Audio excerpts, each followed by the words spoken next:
Hey guys, this is Platoon from Northern Card Gaming, and I'm going to show you my top 5 favorite decks to play. Now, I'm not going to guarantee that they're super uber competitive, but I did have a lot of fun playing them. So how about we get on to number 5. So for number 5, I'm going with Red Dragon Archfiends. Now, they're a beautiful set of cards, but the reason why I enjoy playing with them is because they're so easy to tune up into much bigger monsters. You don't need non-tuners or non-tuner synchros, you just need those tuner monsters. So bring out 2 red resonators and a Red Dragon Archfiend straight into Red Nova Dragon, and it's so much fun because not only are they big beaters, but they have some amazing destruction effects. The only reason why they're number 5 is because the deck is kind of clunky because you have to run more tuners than non-tuners, and they don't really have a link monster at the moment that can really go for it except for maybe Needle Fiber. But if they get more support, I'll definitely play them more. So number 5 is going to be Red Dragon Archfiends.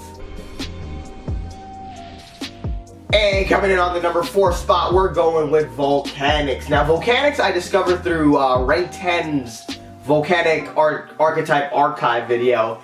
And I thought they were kind of goofy, but as I started playing with them, they became a lot more fun.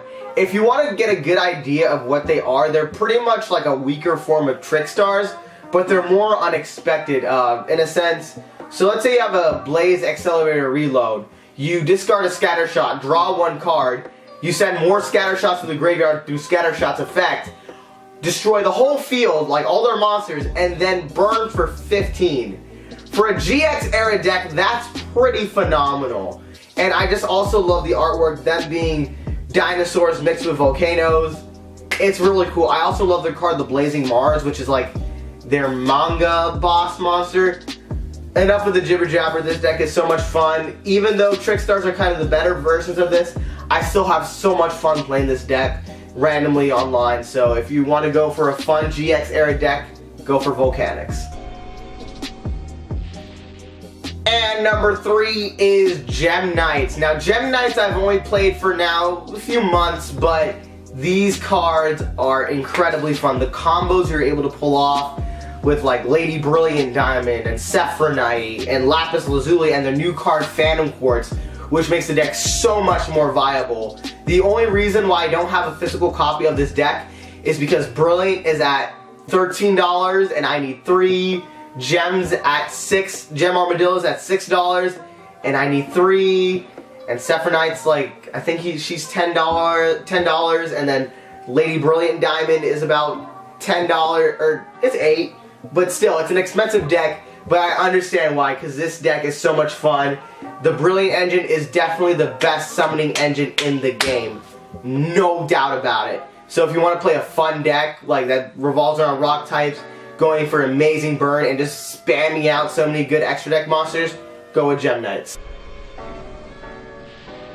So funny story about number 2, they were actually going to be my deck when I came back into the game because I took a long break from Yu-Gi-Oh, like from elementary. I still kept up with it, but I stopped playing from elementary. I didn't start getting back into it around college, but I really wanted to play Dark Magicians because they had such amazing support.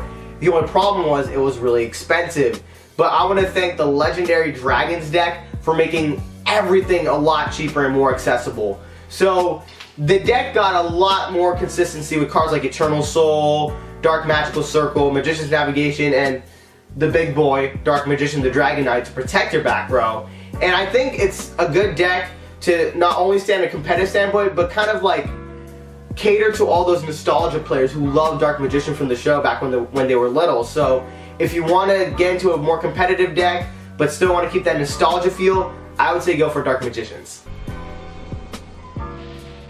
And finally, number 1 is going to go to Fire Kings. Now, I love this deck. This was the first deck I ever bought when I came back into the game. And let me just say, I do not regret anything. This deck is so much fun. Cards like Garunix, where if you destroy by card effect, no matter whose card effect, it comes back onto the field and destroys all monsters on the field, and that can loop in so many combos with Yaksha and Barong and Arvada. And like there's cards like True King Agni Mizzou that sink so well into the deck, and Dogoran and Rekindling, Coach Soldier Wolfbark, and all the fire formations, and it just makes this deck so viable nowadays.